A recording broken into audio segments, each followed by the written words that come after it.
But at least one long, slow distance training session per week is going to be very beneficial for brain health because of the way that it impacts cerebral blood flow, endothelial health, and basically the way that cardiovascular health improves brain function at the level of blood flow, fuel delivery, etc.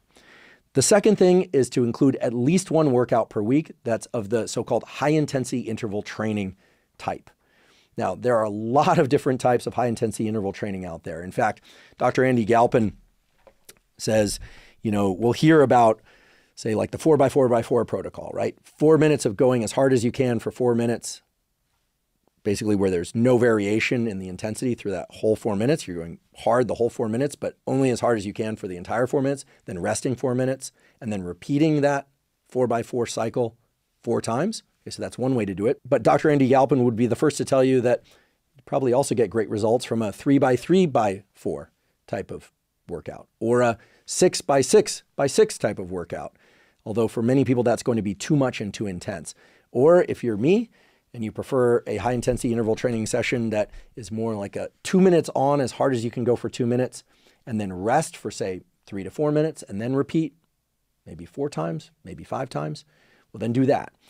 I have a high intensity interval training session that I do when I'm very limited on time, which involves getting on the Airdyne bike. They sometimes call the assault bike. There's a lot of resistance, has that fan, which I always thought was to cool me off. But then, it's once I actually got on one and started riding, I realized that that's to provide resistance. But basically, if I'm limited on time, I'll hop on there. I'll pedal for about a minute or two, just kind of warm up, and then I'll go all out for a minute, rest for 30 seconds, all out for a minute, rest for 30 seconds.